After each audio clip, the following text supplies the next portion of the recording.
Education highlight class में आपका स्वागत है। आज हम 11th केमिस्ट्री के टॉपिक एटॉमिक स्ट्रक्चर के बारे में अध्ययन करेंगे। परमाणु संरचना के बारे में अध्ययन करेंगे, जो कि ना केवल 11th क्लास के लिए बल्कि अदर एग्जाम जैसे नीट, IIT, JEE आदि एग्जाम के लिए भी बहुत उपयोगी है। सबसे पहले तो मैं आपको इसका ब्रीफ आइडिया दे देती हूँ कि इस चैप्टर के बारे में अपन किन किन टॉपिक पे अध्ययन करेंगे।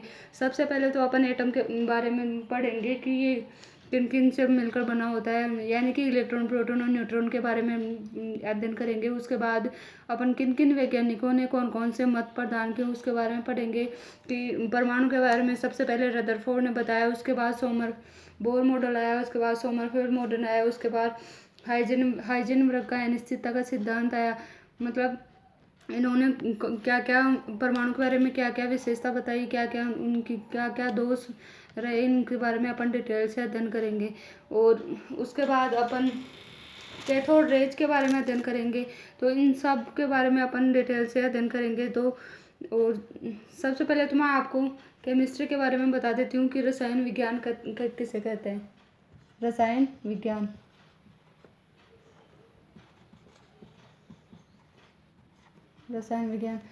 किसे कहते हैं, यानी कि विज्ञान की वह शाखा जिसके अंतर्गत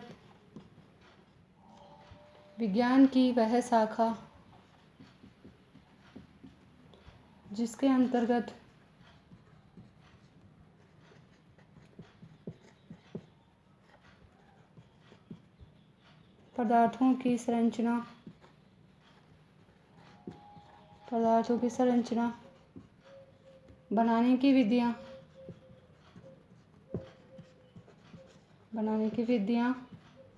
गुणधर्म तथा उनके उपयोगों के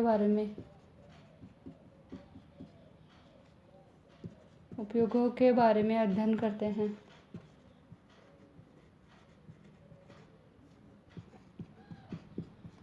रसायन विज्ञान कहलाती है, यानी कि रसायन विज्ञान यानी कि विज्ञान की वह शाखा जिसके अंतर्गत हम विभिन्न प्रकार के पदार्थों की संरचना, उनको बनाने की विधियाँ, उनके गुणधर्म और उनके उपयोगों का अध्ययन करते हैं। और मतलब फिर उसके बाद में अपन पढ़ेंगे कि केमिस्ट्री एक रसायन विज्ञान इंग्लिश के शब्द केमिस्ट्री से लिया गया है। केमिस्ट्री जो कि एक ग्रीक भाषा का शब्द है। उसके बाद अपन एटम के बारे में अध्ययन करेंगे, यानी कि परमाणु किसे कहते हैं। तो परमाणु पदार्थ का परमाणु भी एक ग्रीक भाषा का शब्द है जो कि एटॉमिक से लिया गया है। किससे लिया गया है कि एटॉमिक से। ये भी एक ग्रीक भाषा का शब्द है, यानी कि और इसका अर्थ है कि न काटे जाने योग्य, यानी कि इसको और अधिक विभाजित नहीं कर सकते। न काटे जाने योग्य जिसको और अधिक विभाजित नहीं किया जा सकते, यानी कि अविभाजित।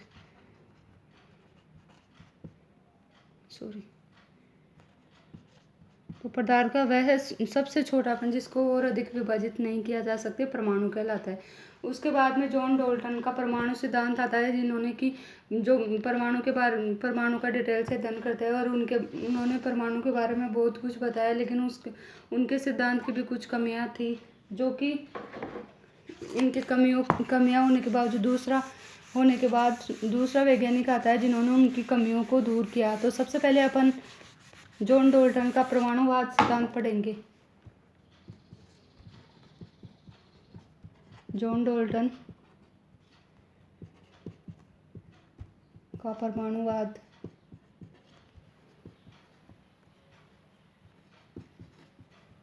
सिद्धांत इन्होंने 1808 में परमाणु के बारे में बताया था, इन्होंने परमाणु के बारे में निम्न विशेषता बताई थी। सबसे पहले तो उन्होंने बताया कि परमाणु पदार्थ का सबसे छोटा कण यानी स्मॉलेस्ट कण होता है। सबसे छोटा कण होता है जिसको कि और आगे विभाजित नहीं किया जा सकता, यानी कि अविभाजित।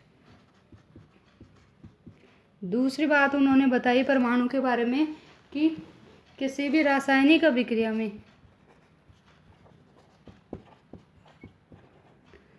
किसी रासायनिक अभिक्रिया द्वारा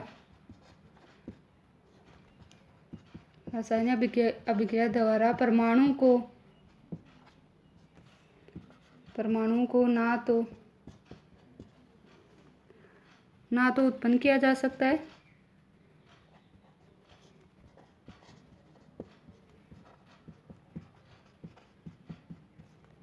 और ना ही नष्ट किया जा सकता है।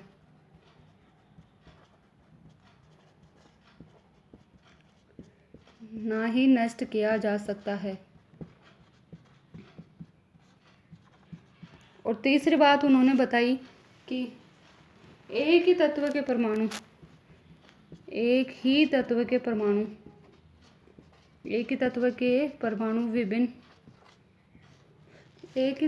परमाणु भौतिक व रासायनिक गुणधर्मों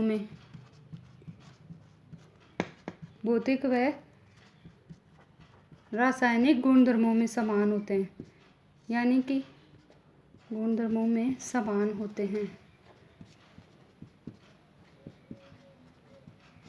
यानी कि अगर अपन हाइड्रोजन की बात करें तो हाइड्रोजन, अगर मान लो कि 2 सिलेंडरों में हाइड्रोजन भरी हो तो उन दोनों में उनके भौतिक और रासायनिक गुणधर्म समान होंगे, लेकिन ये भी अपवाद, इसके बारे में भी बहुत सी कमियाँ, इस सब के बारे में डिटेल से अध्ययन करने के बाद उनकी भी कुछ कमियाँ पाई गई।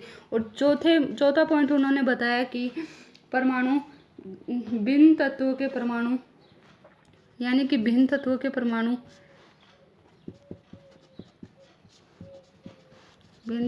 परमाणु भौतिक गुणधर्मों में भिन्न होते हैं। भिन्न तत्वों के परमाणु गुणधर्मों में भिन्न होते हैं। परमाणु आपस में मिलकर संयुक्त परमाणु बनाते हैं। और लास्ट में उन्होंने बताया कि परमाणु होता है जो आपस में मिलकर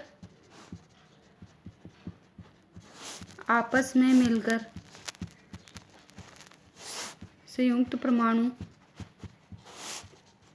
परमाणु बनाते हैं।